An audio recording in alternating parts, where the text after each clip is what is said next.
Hello guys, welcome to my new video. आज की video हमारी द प्रॉमिस नेवरलैंड सीजन 2 के ऊपर। गाइस, अगर आप लोगों ने पुराने एपिसोड नहीं देखे हैं तो आप लोग प्लीज़ उसको वॉच कर लीजिए, वरना आप लोगों को ये एपिसोड समझ में नहीं आएगा। लिंक मैं डिस्क्रिप्शन में दे दे रहा हूँ। और गाइस, आप लोग हमें इंस्टाग्राम पे फॉलो कर सकते हैं, लिंक आपको डिस्क्रिप्शन में मिल जाएगा। चलिए वीडियो स्टार्ट करते हैं।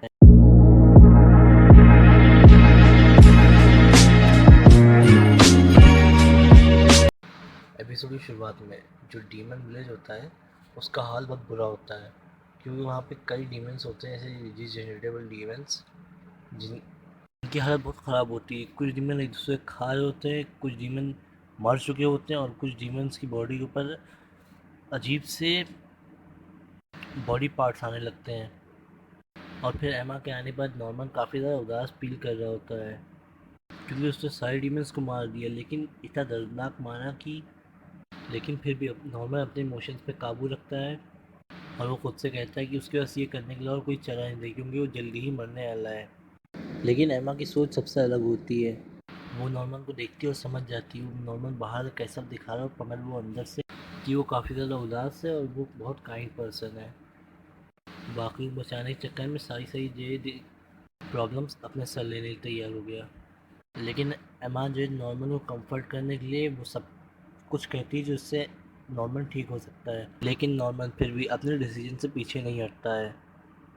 लेकिन एमा फिर नॉर्मन को याद दिलाती है कि उसने ऑर्फनेज के बच्चों के साथ अपनी पूरी लाइफ और मेमोरीज शेयर करी हैं। लेकिन अगर नॉर्मन अभी भी वापस आना चाहे तो वो अपनी फैमिली में वापस आ सकता है, अपना काम रुक दो और मोजिका के वजह से वापस आ जाए। एमा के काफ़ी देर समझाने के बाद आखिरकार नॉर्मन समझ जाता है और फिर नॉर्मन एमा के सामने रोने लगता है। फिर नॉर्मन एमा की साइड आ जाता है और फिर उसको बताता है अपनी डेट के बारे में। लैम्डा की ड्रग्स और एक्सपेरिमेंट की वजह से उसकी जल्दी ही मौत हो जाएगी।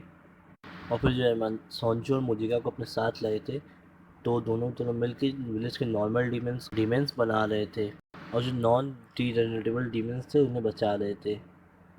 और फिर नॉर्मन थोड़ी दूर पे जाता है और फिर लैम्डा वाले साथियों को पूरी सच्चाई बताता है कि कैसे उसने बहुत गलत गलत डिसीजन लिए हैं, लेकिन अब वो डीमेंस को नहीं मानना चाहता है।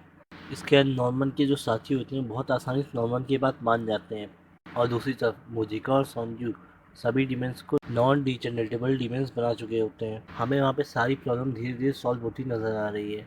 लेकिन जैसे ही एमा हाइड आउट जाती है तो बाकी के ऑर्फन बच्चे उसे बताते हैं कि ऑर्फनेज में जो बच्चे बच गए थे उन्हें स्किप किया जा रहा है वहाँ से। ये बात उन्होंने रेडियो पे सुनी जो उन्होंने शेल्टर से उठाया था। फिर हमें पता चलता है कि ऑर्फनेज में इज़ाबेला को मॉम से ग्रैंड मॉम बना दिया जाता है और उसे पता चल गया है कि स्केप के बच्चे कहाँ हैं, कि स्केप के बच्चों ने शेल्टर से रेडियो उठा लिया है। इज़ाबेला और पीटर आर्थरी अब ऑर्फनेज के बच्चों को जो है लैम्डा में शिफ्ट कर रहे हैं। वो चाहते हैं कि ऑर्फनेज में बच्चों का ब्रेन डेवलप होने की जगह पे उन्हें लैम्डा में एक्सपेरिमेंट करके डेवलप किया जाए, और ये उन बच्चों के लिए काफ़ी दर्दनाक हो सकता है और उनकी बॉडी के ऊपर काफ़ी सारे साइड इफ़ेक्ट दे सकते हैं। इन सब के बावजूद इज़ाबेला ने सारी इन्फॉर्मेशन ऑर्फनेज के बच्चों के पास पहुंचाई है रेडियो के थ्रू, क्योंकि वो सारे स्केप बच्चे फार्म ऑर्फनेज के बच्चों को बचाने के लिए आएंगे और इज़ाबेला के जाल में फंस जाएंगे। और दूसरी तरफ हाइड आउट में जो बच्चे होते हैं वो फार्म के मोटिव को बहुत जल्दी पकड़ लेते हैं कि वो वहाँ के बच्चों के साथ क्या करने वाले हैं। लेकिन उन्हें इस बात की बिल्कुल भी खबर नहीं कि इज़ाबेला का एक ट्रैप है। और मोजिका काफ़ी ज़्यादा चिंता में होती है, क्योंकि अगर ऑर्फनेज के डीमंस को पता चल गया कि इस विलेज के डीमंस को नॉन रीजनरेटेबल डीमंस बना दिया है तो इन्हें मार सकते हैं।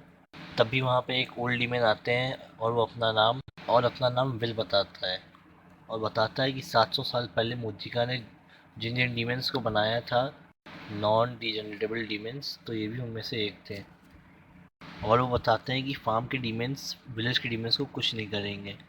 और फिर वो ओल्ड डीमन मिस्टर मिनर्वा के पेन का एक हिस्सा देते हैं और बताते हैं कि 15 साल पहले एक ह्यूमन यहाँ पे आया था जो काफ़ी ज़्यादा इंजर्ड था। उसने ही वो पेन का पार्ट उस ह्यूमन को दिया था, लेकिन उसके बाद वो ह्यूमन मारा गया। और उसने ही कहा था कि फार्म से कोई और भाग गया है तो उसको ये पेन का टुकड़ा दे देना।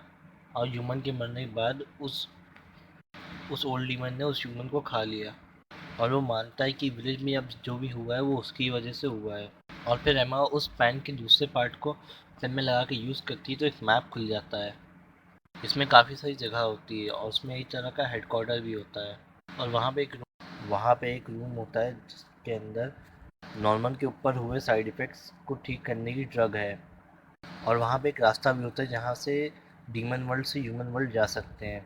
और उस मैप के मिलने से सारे के सारे बच्चे खुश हो जाते हैं।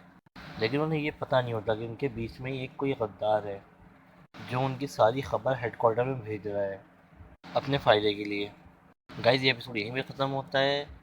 वीडियो पसंद आई हो उसको लाइक ज़रूर करिएगा और चैनल अभी तक सब्सक्राइब नहीं किया तो सब्सक्राइब कर लीजिएगा।